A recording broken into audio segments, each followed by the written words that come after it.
You can measure your pulse just for 1 minute.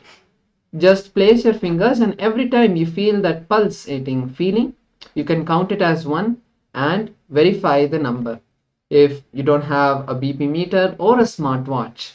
So let us now take a few moments to verify. And yes, once we have verified, feel free to post your manifestation in the Zoom chat. What was the scanning that you saw, and what was the scanning? What is the number that you were able to count? If the number is off by 2 or 3, that is still fine, because it might have been that you missed the pulse, or your pulse would have gone up or down. It keeps changing and fluctuating. So if it's just 2 or 3 numbers, or even 5 numbers plus or minus, that's perfectly fine. You have still manifested this power.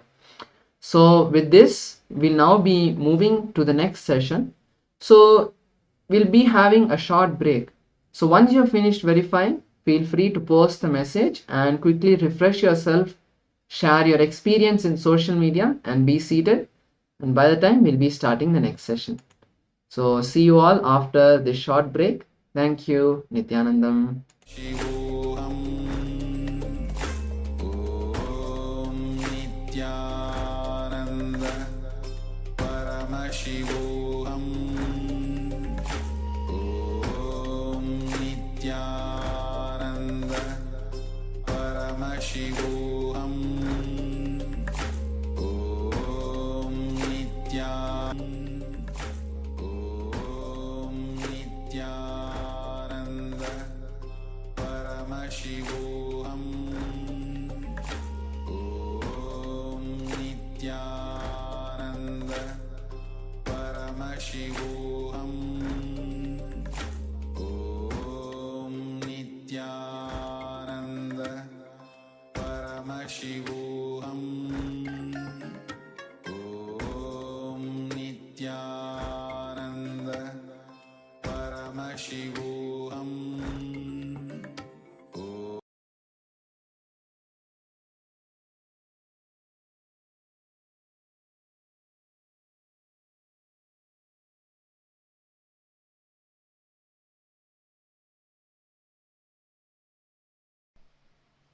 Whatever may be your perception, whatever may be the way life occurs to you, don't try to find reason now. Please understand, I only asked you to pen down how life is occurring to you. I have not asked you to find your reason. No. I always tell people, your reason should be reasonable. The reasons you find should be reasonable. It should be useful for you. It should be about future. I am giving you an example. Somebody is suffering with depression. If you want him to get healed, the very diagnosis and the context with which diagnosis is done itself should be towards the goal of curing, healing, completion. The way life is occurring to you now, please understand, the second secret I want you to know from this program is right method of diagnosing your problems. Diagnosis should be done from the angle of future possibility, not from the aspect of how you can dump the responsibility on the past. The why should be attended from future. That is, only then it will become zest, or it will be X cut. If you try to deal the why from the past, it will be just X cut, crass. Only if you deal it from the future, it can become zest. Listen. Always attend the why to make Z, not to dump as crass X.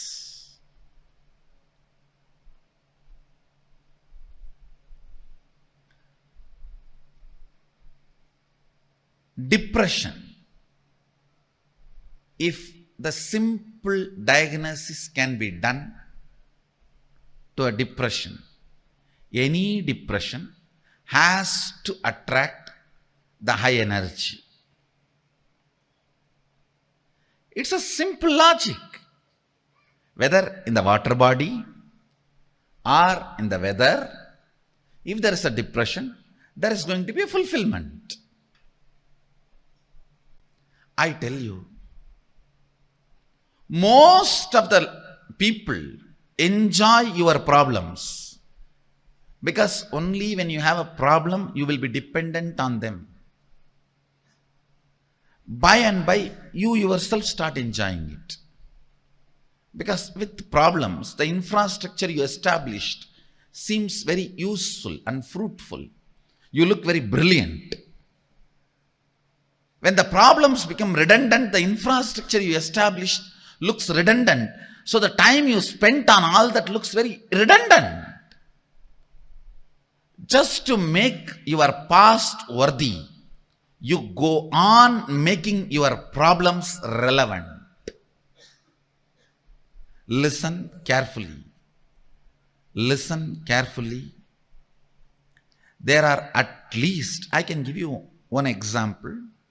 There are at least 100 methods of transportation.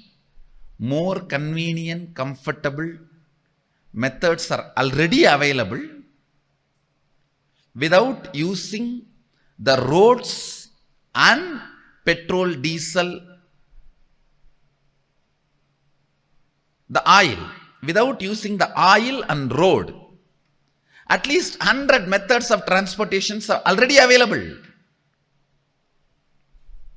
Enough of balloons, methods, just you can race for 200 feet and reach your office. All that is available. Nobody wants to make that popular because all the energy, time we spent on road and oil will become irrelevant. So we will look like fools. I am giving you one example. Whether in the field of health, or whether in the field of communication, whether in the field of transportation, in every field, enough has happened. If you look at the why from the angle of solving it, but the why is not looked from the angle of solving it. Let me give you some more example which you can directly understand and analyze. See, now you have written a lot of lines, thoughts, ideas, how life is occurring to you.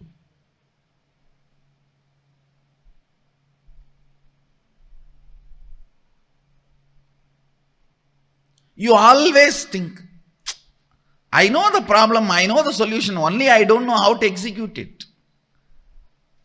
Please understand, if you don't know how to make it into reality, at least be very clear, you don't know the solution. Don't have this half understanding. No, I know the solution. I only don't know how to make it happen. No.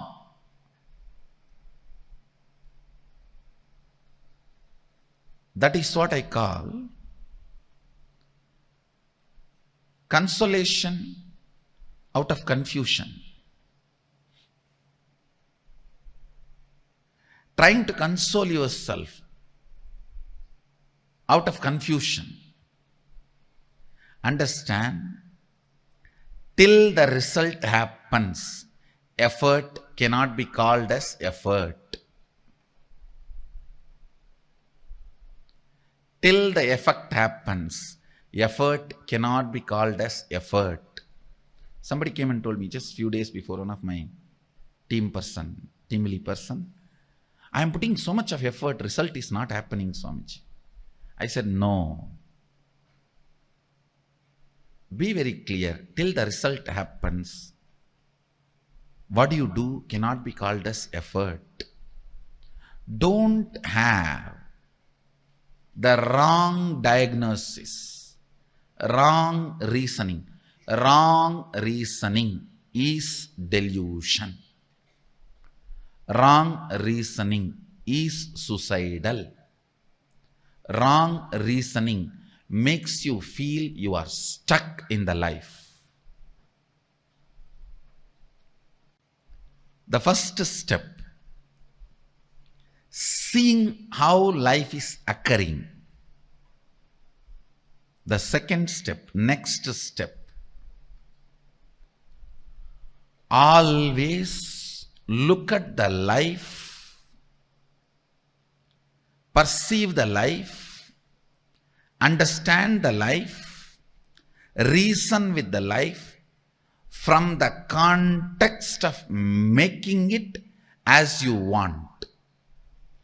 Making it as a reality as you want, not dumping the responsibility or playing the blame game on your past, on everything.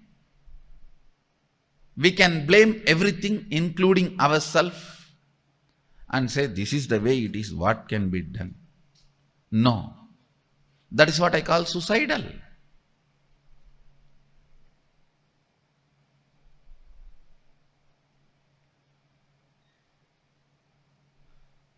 Many times we even start enjoying our belief that we are only capable of this much. This is the way it is.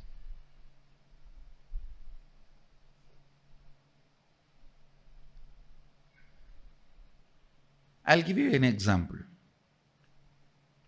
You want to be healthy, you want to wake up early morning 4:30 and do yoga every day and healthy.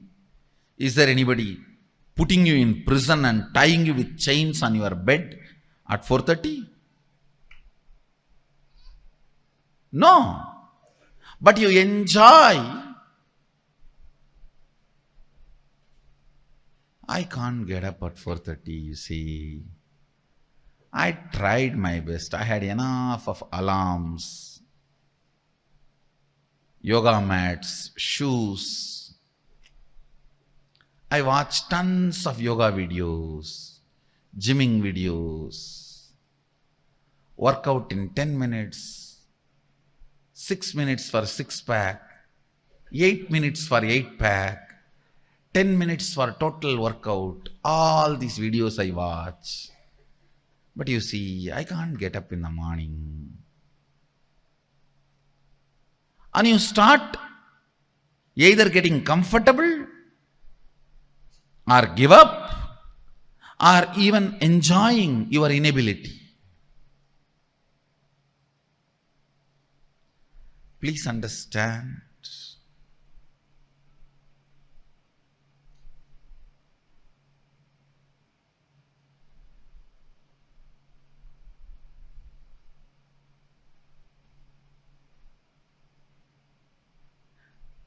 I am not even saying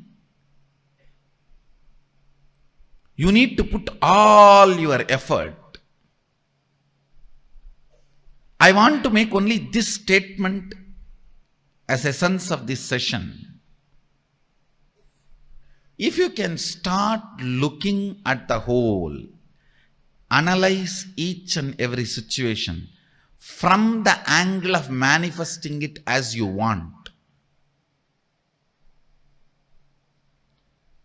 instead of the blame game of why the way it is. See,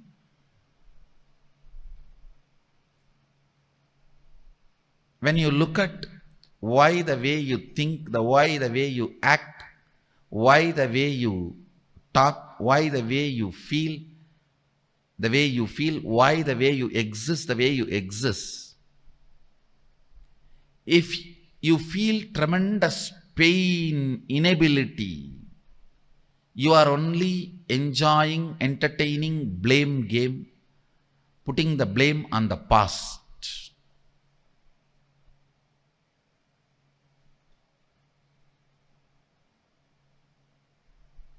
Now it is time. Even the why should be from the context of how. Oh, you don't know, Swami, my background. For my background, even how I survived is extraordinary. No one else other than me would have survived in my background, the way I grew up or the place I was in. If you are interested in that, you will never find solution. You will never find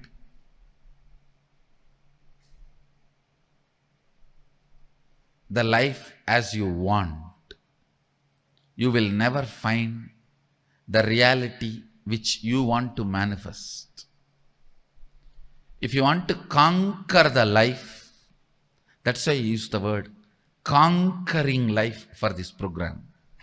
Actually, you have to conquer it. There is no way you can have agreement with your past. The way as life is happening to you, there is no way you can just paint, do the tinkering, touch up here and there and use it again. No. It is just straight your enemy. Only if you understand your past should become redundant and you should not expect inspiration from your past. You should generate a mechanism in you as a source of inspiration and make the whole redundant.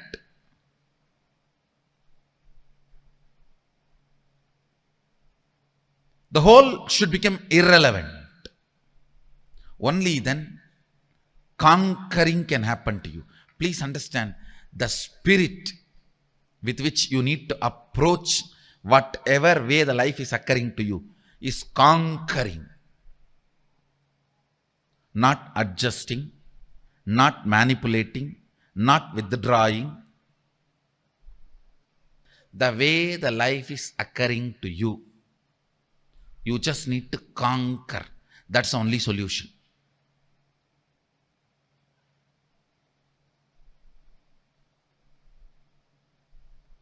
As long as you have the light, soft corner and sympathy for you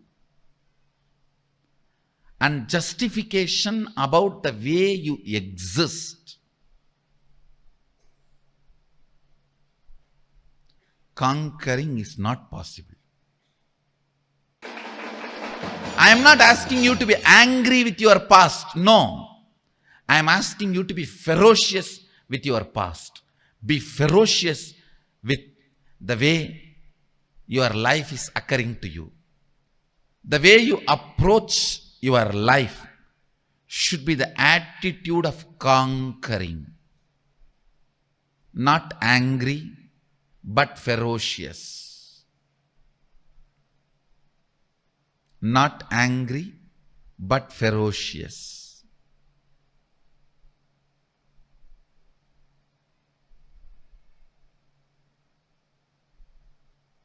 This is one small but great shift needed to happen. The way you look at the life, the way you diagnose your life, the way you find the reason. Reasons why you are enjoying this thought current the way you are enjoying. Why the diseases are there the way it is there. Why the relationship failures are there the way it is there. Why the tiredness and boredom, irritation, all this exists in you the way it is existing.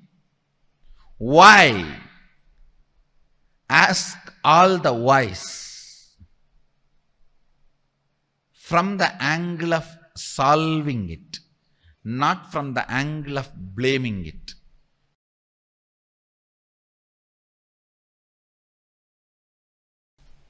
Now, listen to this very carefully. The first set of the writing you did, how life is occurring to you as it is. The second, finding the reason from the context of solving it. Manifesting the new reality you want, to conquer the life as you want. Third, listen, now is the real actual part which you are going to do. Last two sessions are more or less like a theory, understanding your problems, understanding how the life is occurring. Now is the solution, I tell you. Solution is too simple, straightforward. Even though you will be shocked, surprised, that's simple.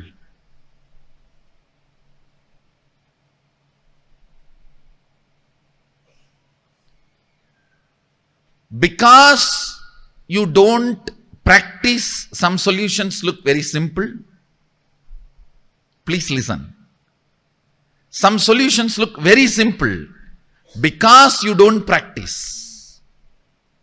Some solutions are actually simple even if you practice.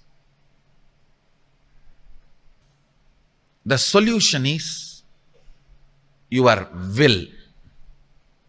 Understand? You have so much of pain associated to your will. I used my willpower, but it does not work for me. It worked 3 days, but I think it worked by fluke. You have so much of failure pain. How many of you have so much of failure pain with your will? Raise your hand. The moment I say will, it is pain so much because you tried, it failed, it did not work, and it worked for 4 days, and then you have been dumped by your will. You feel your will is your enemy, and you have too much of incompletion with your will. Listen.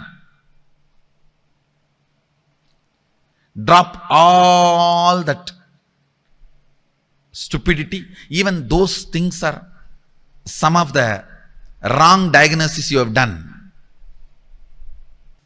Most of the time, even your incompletions with your will, even your incompletions with your incompletions, your incompletions with your powerlessness, your incompletions with your inability, your incompletions with your impossibility, all this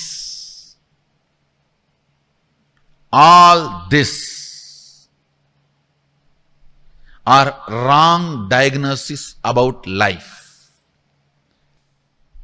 You know the way life is happening. Now you are approaching it from the angle of solving,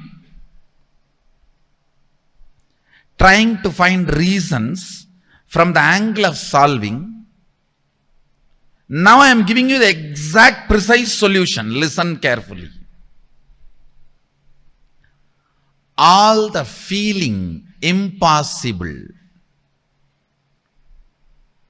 all the feeling of suffocation, all the feeling, anger, resentment, failure. For example, if you have a stomach pain consistently, even after trying various medicines, yoga, kriya method, certain kind of anger and incompletion gets developed around stomach pain. If you have a failure in business decisions, Even after trying various things, you can. Certain kind of an incompletion, frustration gets developed around your career and business. Listen carefully. All these impossibilities, powerlessness in your life, you tried your best to bring completion with some relationship in your life, son, brother, father, friend, wife, daughter-in-law. With some people you try completion, to bring completion with the relationship, it's not working out. Somehow there is some incompletion, tug of war. All this only I call it as powerlessness. Listen, relive all this powerlessness. Even the emotions, thought currents, sickness, which can't be named by you or branded by you. Sometimes the jealousy you feel, you will experience as powerlessness. You will never brand it as a jealousy because that hurts you. You will say, oh, they achieved, why not me? Life is unfair. Life is unjust. Please understand, reliving precisely helps you to diagnose from the right angle. Reliving is nothing but diagnosing any problem, looking at any why, precisely for the purpose of solving it. Listen carefully. Reliving any thought current, emotional current will bring precise diagnosis of why that problem, thought current exists from the angle of solving it. The perfect solution for conquering life is relive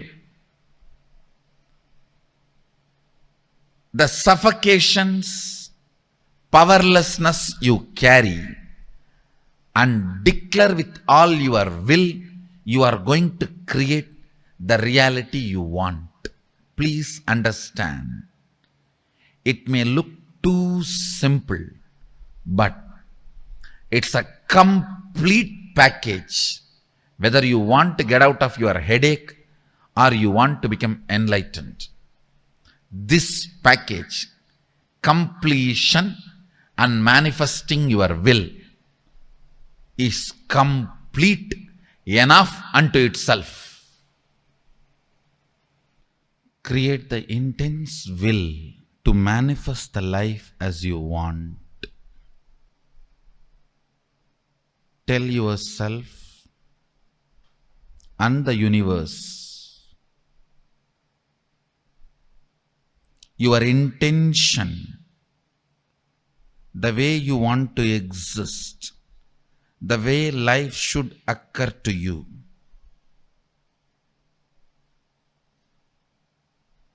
Create a clear, detailed, powerful will to declare to yourself and to the universe the way you want to exist, the way the life should occur to you in every level. Consciously spend few minutes and declare it to yourself.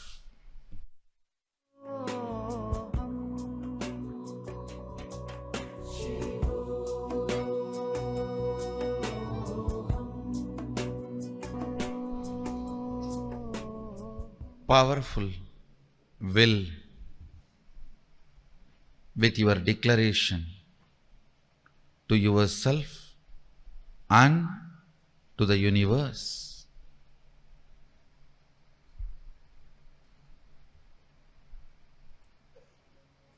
to manifest the life the way you want.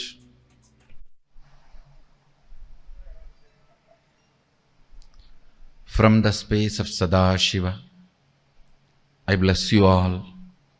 Let your intention, will, become reality by bringing complete completion in you and manifesting the life the way you want. Tathastu.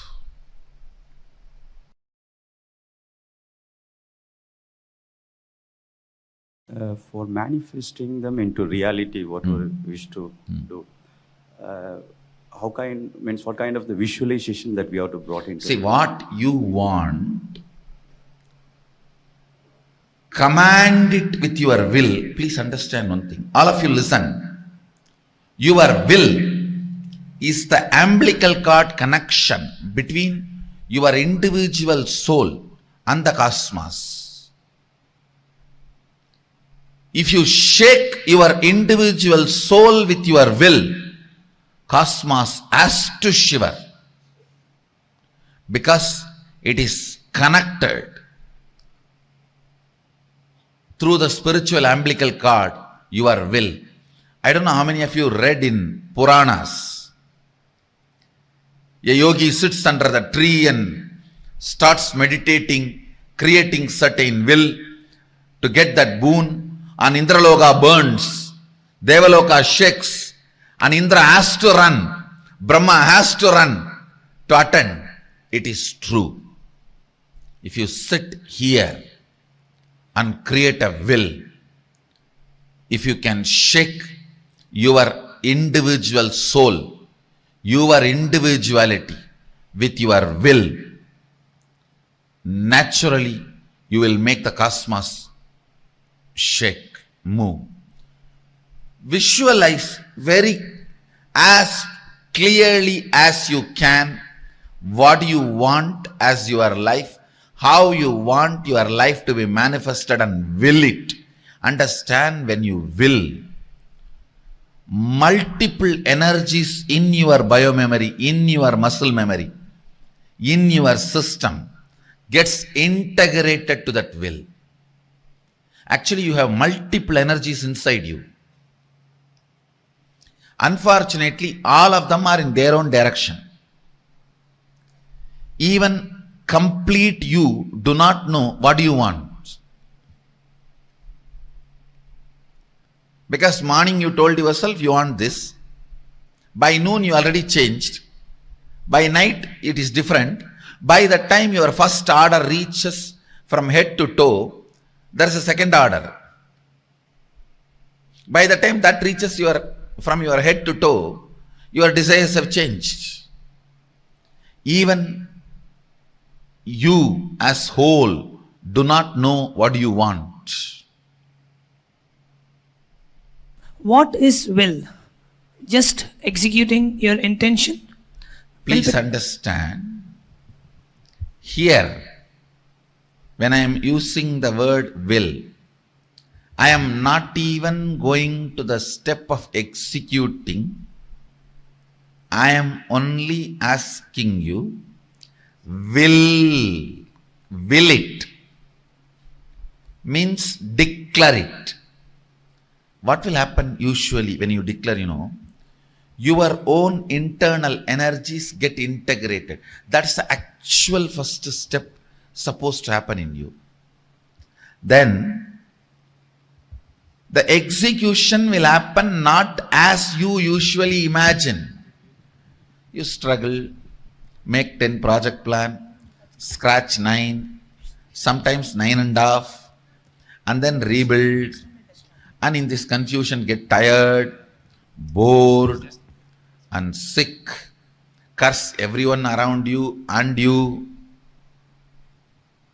Don't even bring the word executing, because there is too much of incompletion with that word executing within you. Please understand, how many of you, the moment you think you need to execute something, there is so much of incompletion? I am telling you. incompletion with executing is incompletion with life.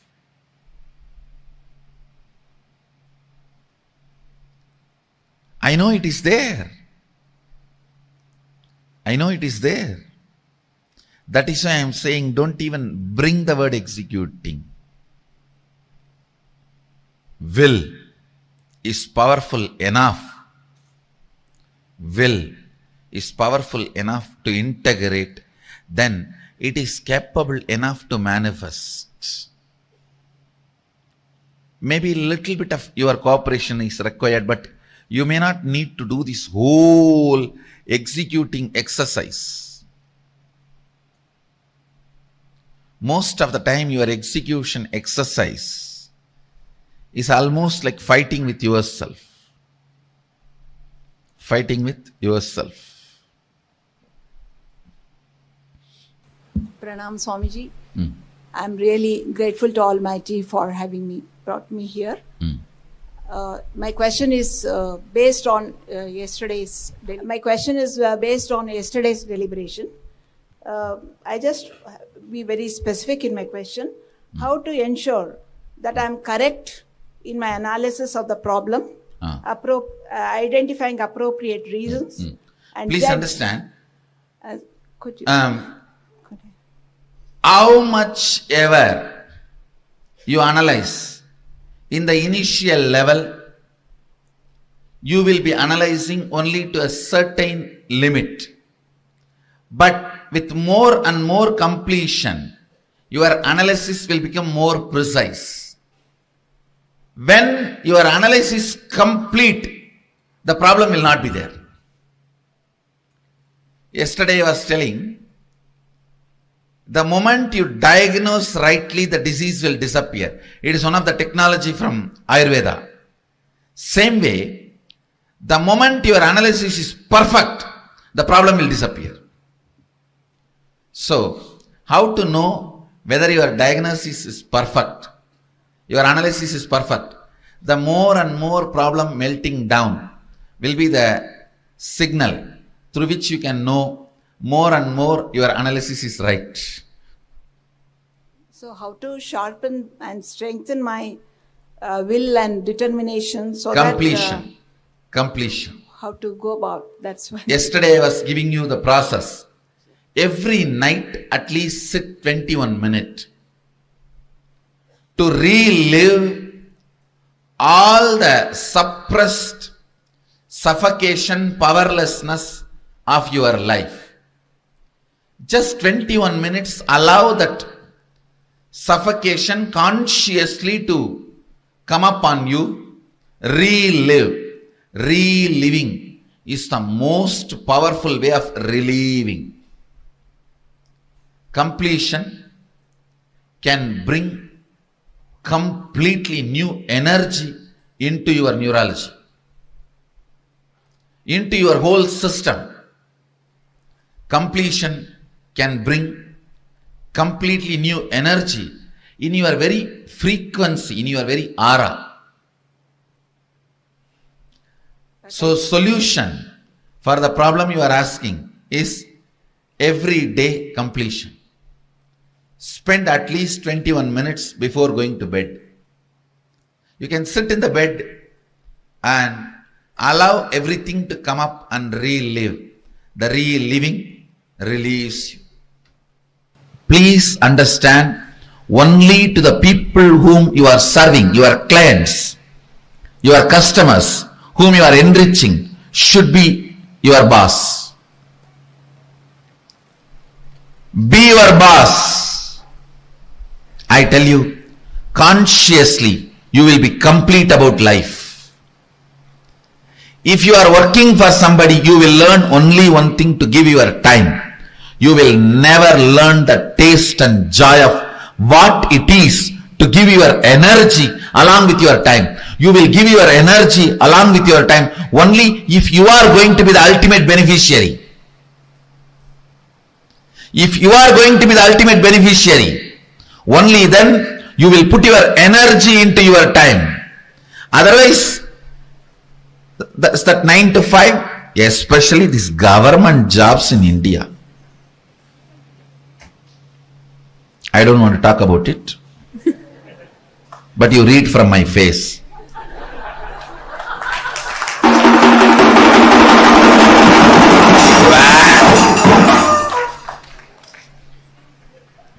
No, really. If you want to make some fellow dead, if you want to destroy somebody, if you don't like somebody in your life, want to destroy them, somebody for any reason, just get him a government job in India. For his life is done. No, he learns there the ultimate cunning, cheating methodology of giving only time, even by mistake not giving little energy or giving little life to his time. So that is the way he will destroy himself. That is the worst, long, prolonged, painful suicide. Giving your time for something, but not giving your energy or life to it is the most prolonged, most painful suicide possible. Be your boss. You will learn, you will be inspired to give your energy to your time. Anything you do, then you will learn how to give your life to what you are doing, to your time and energy. If you are in a mechanism where you put your energy and life into your time, you will be fulfilled in your life. No, really. See, even in the private sector, if you are putting your energy into your work to the level your seniors can handle you, they are okay. But if you are putting your life into your work where they feel threatened, it is not okay. That is why I am telling you, take up this as a 2-year project in your life. If you are working for somebody, decide in next 2 years I will become my boss. And it will really, really make you put your energy and your life into what you are doing. Not only you will have success, you will have completion. You will have fulfillment. Micromanaging your inner space is enlightenment. Micromanaging your outer space is success.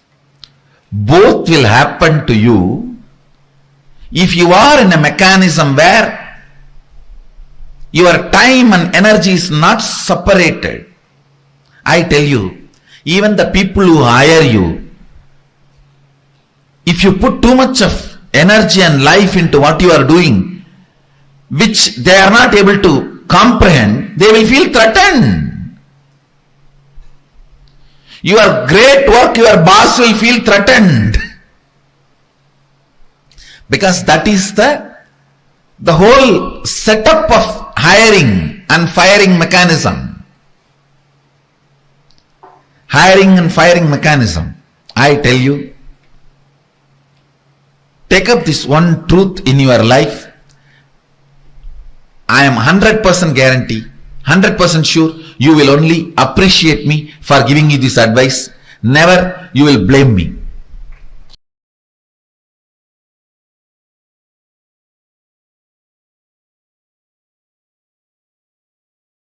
With Nityanam, after this powerful session with the Supreme Pontiff of Hinduism, Bhagavan Nityananda Paramashivoham, let us now internalize all the cognitions, the truths, the deeper truths that the SPH revealed in this section. How to make your past redundant. Most of you enjoy problems because of the infrastructure we established just to make our past worthy. Somebody comes and tells Swamiji, I'm putting so much effort, but result is not happening, Swamiji. To that person, Swamiji says, no, be very clear. till the result happens, what you cannot be, what you do cannot be called as effort. It is just wrong diagnosis.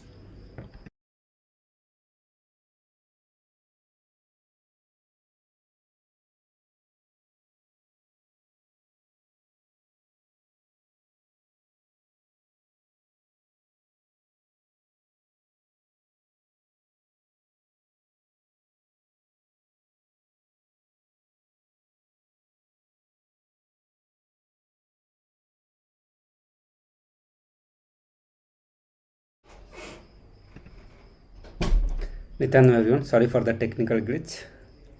Yeah.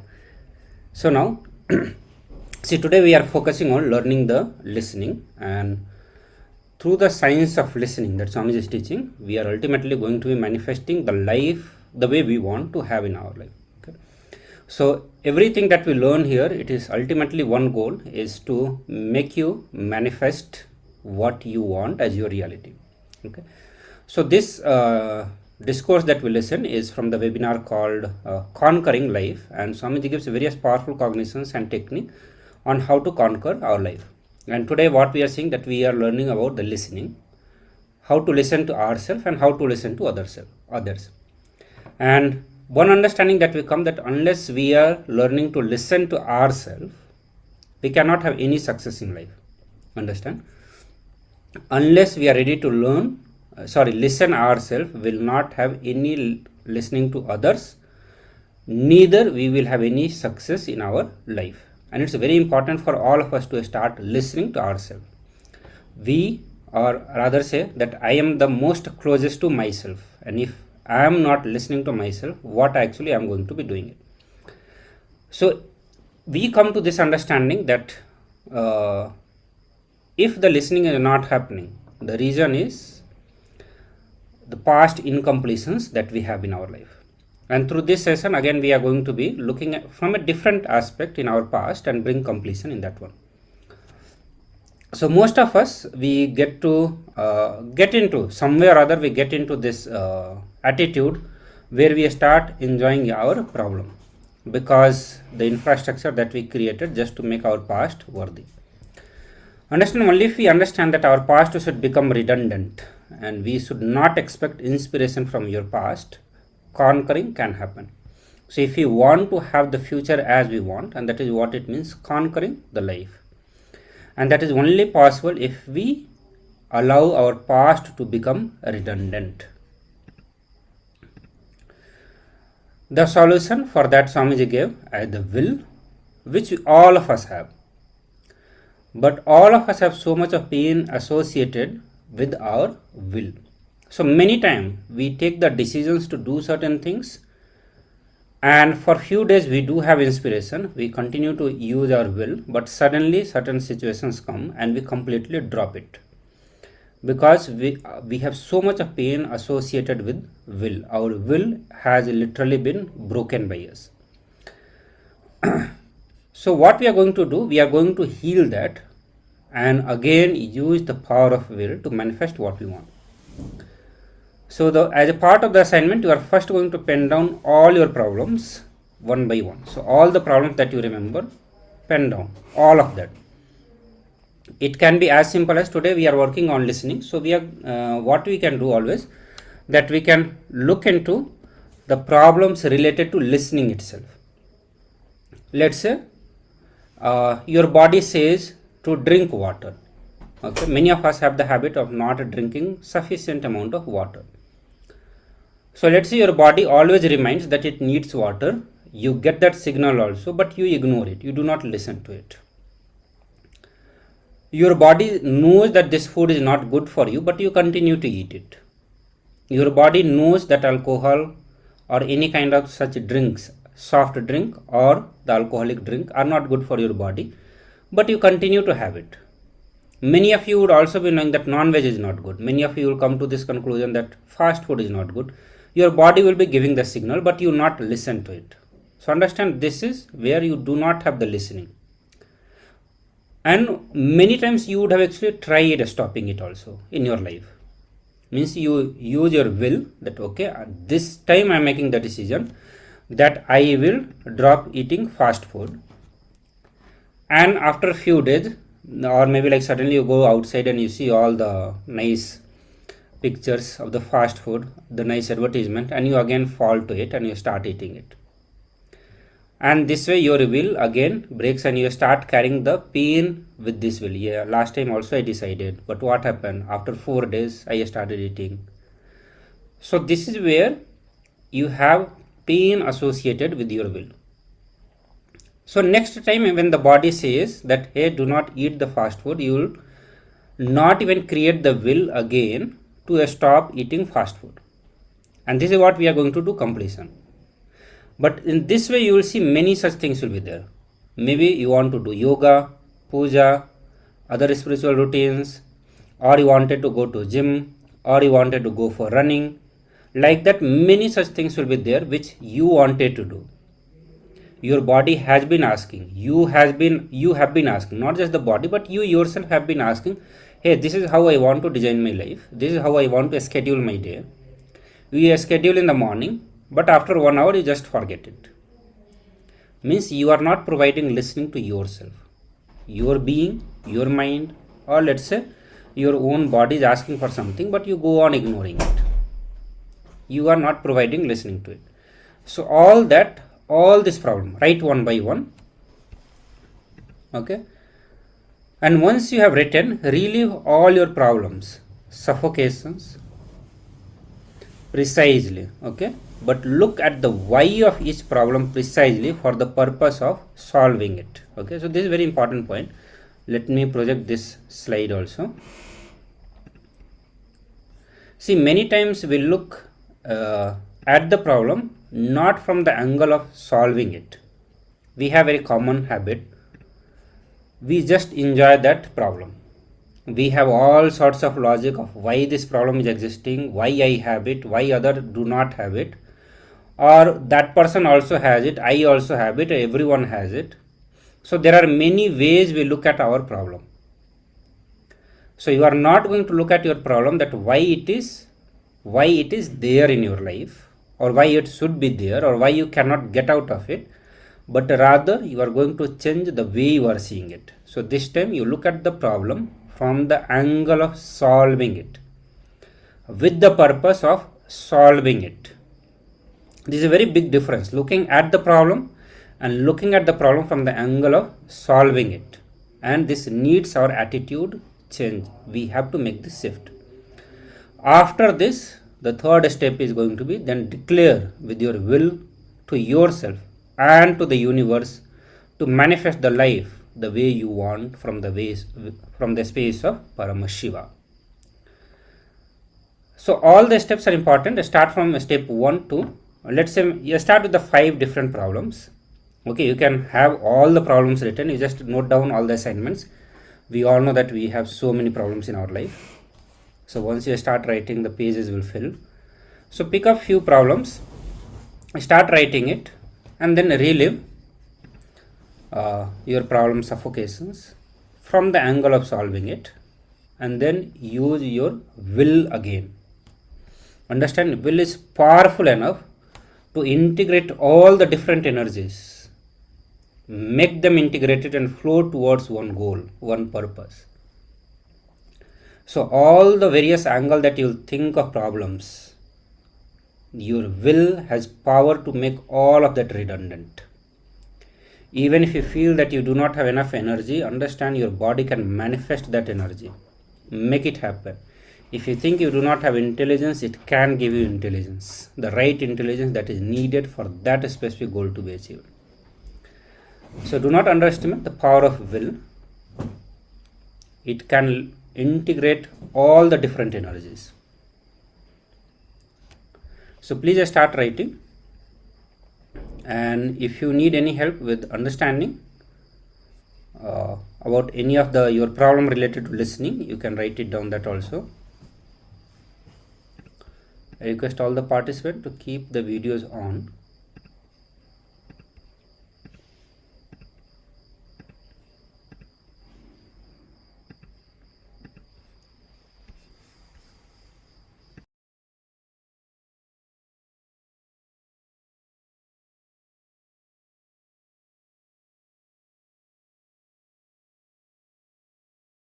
So some of you can actually share your problem also related with the will, that how you made the decision to do certain thing, and then after 3 days, 4 days you stopped doing it.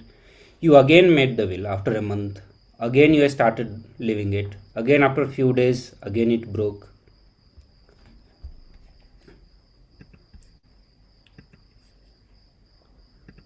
One of the common thing that many of us can find within will be mostly related to waking up in the Brahma Muhurta, or doing yoga, or going for the workout. So you make the decisions, and then suddenly after a few days you drop it for various reasons. But ultimately you hurt your will. You come to a conclusion that it is not possible for you to create the will, or you do not have enough will. But understand, all these are powerless cognition.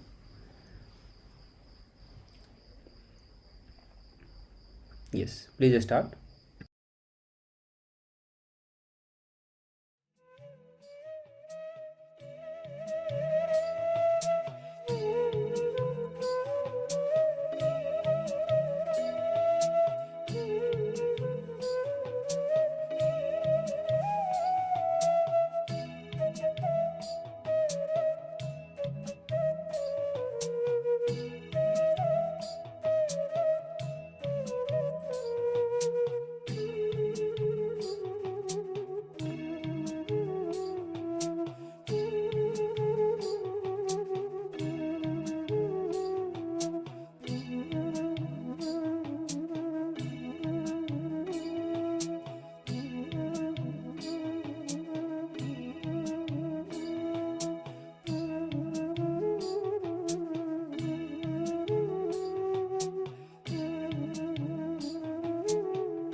Yes, Nityanam everyone.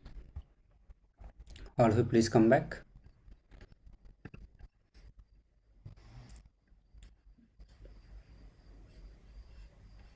Sri Balasubramanyamaya Atmajyotikananda Ma Guru Prasadani came. Yes. So how many of you did the assignment?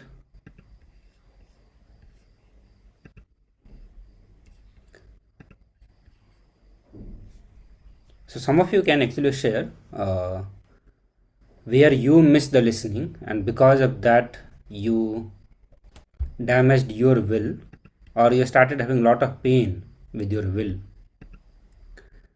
The moment you start developing pain with your will, understand, in the future we stop creating more and more will.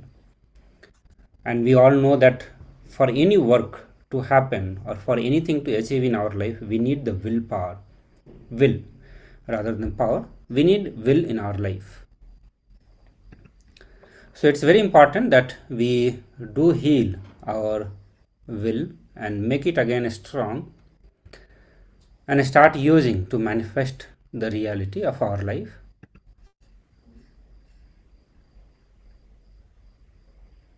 So at least one or two of you do share about the various problem that you have written.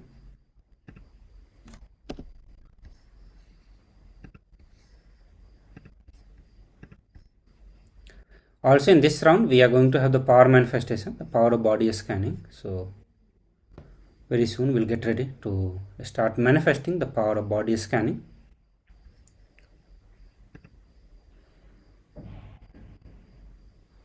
And in this round you are going to be scanning the blood pressure of one of your team member. So here we have few participants, so you can pair up with each other and do the blood pressure scanning for other participant.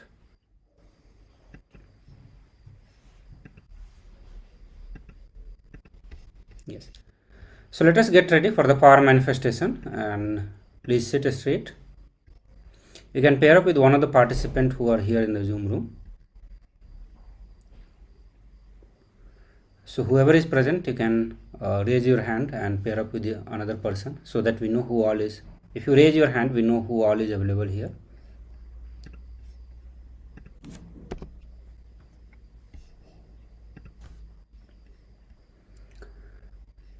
So all of you please sit straight. Let's get into the power manifestation.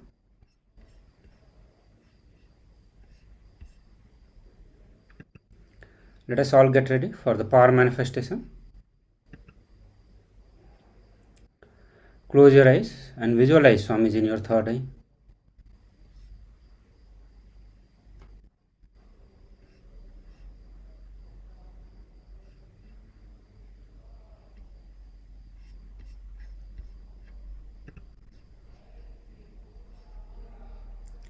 Chant Mahavakya intensely and loudly.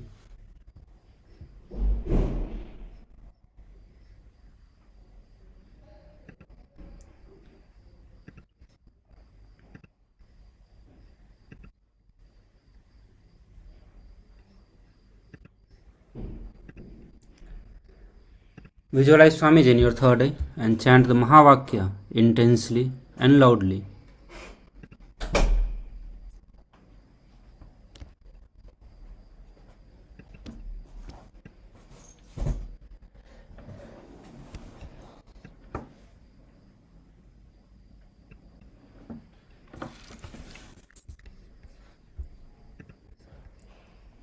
Continue to scan the blood pressure of your team member.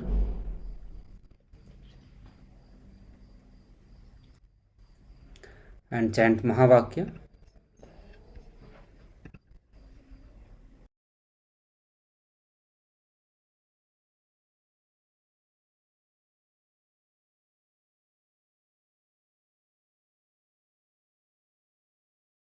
Paramashivoham Om Nityananda Paramashivoham Nityananda Paramashivoham Om